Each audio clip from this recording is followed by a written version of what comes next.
This is not Coke. A lot of companies have been trying to copy Coke's formula for years. But did you know that Coke doesn't sell soda? They sell happiness. If you don't believe me, watch this. Coke really doesn't sell soda.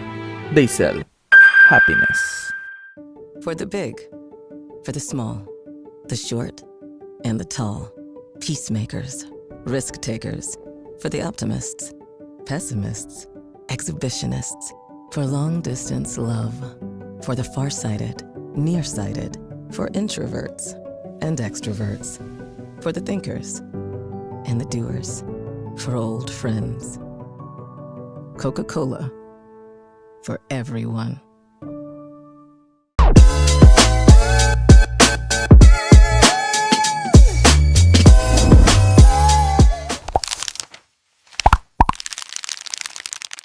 Coke's business is about happiness, friendship, and even selling Christmas. Did you know that every single day, 1.9 billion Cokes are sold? That's like if half of TikTok woke up, brushed their teeth, and immediately crack open a Coke.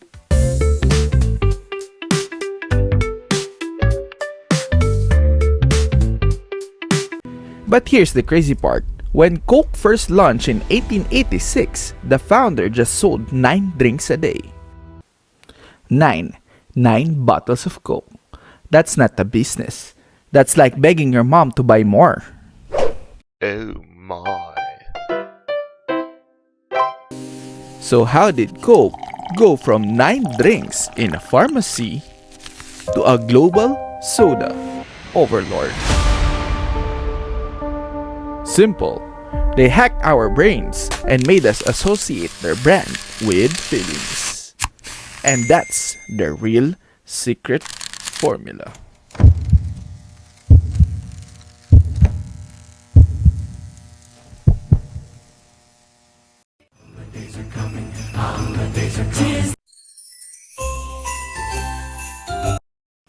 Take Christmas. For some people, Christmas doesn't start with gifts, decorations, or even Mariah Carey defrosting.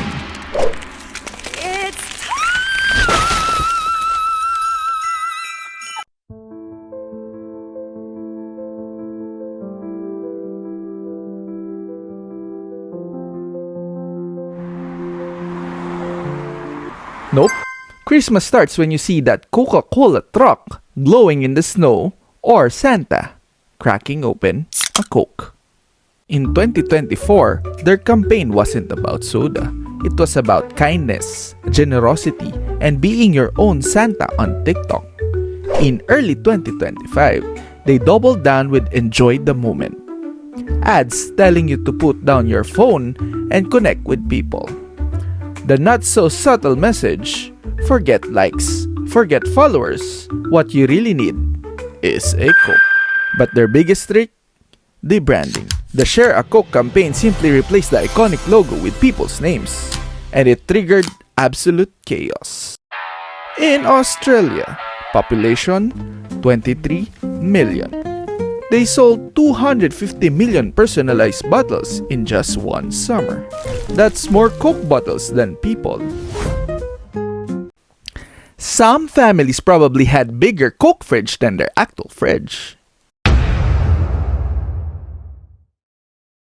Why did it work? Neuroscience. Psychologists say hearing your own name lights up your brain reward center like a slot machine jackpot.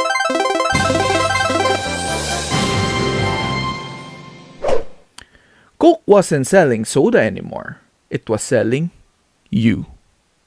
This bottle isn't a drink anymore. It was a daily post on your social media diary. Of course, Coke isn't invincible. In 1985, Pepsi was clowning on them with taste tests.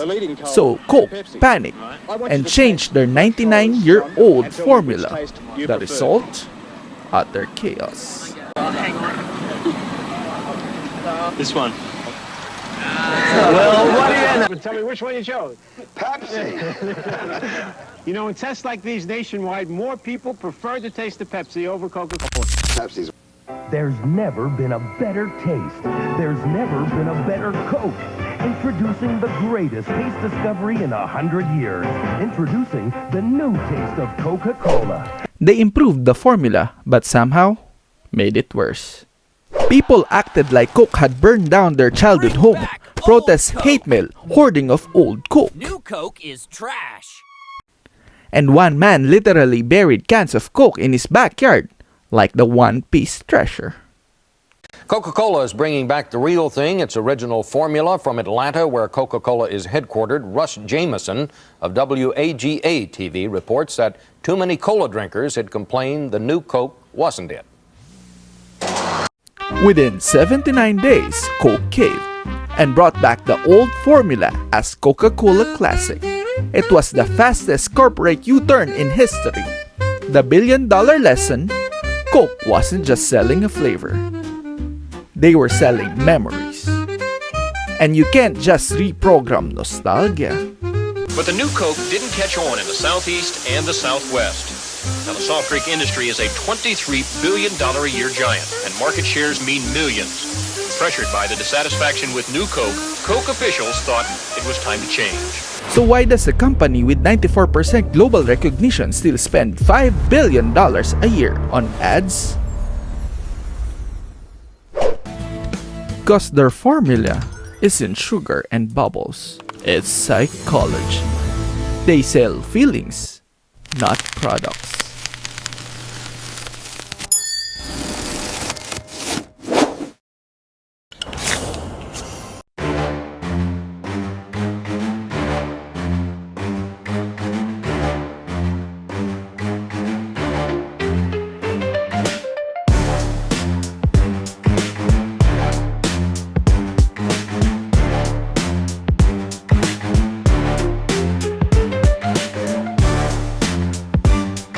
They attach themselves to emotions.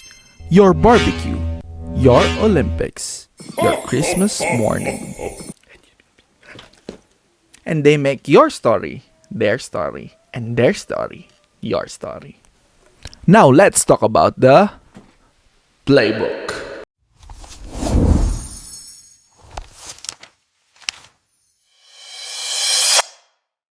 Here's where it gets wild.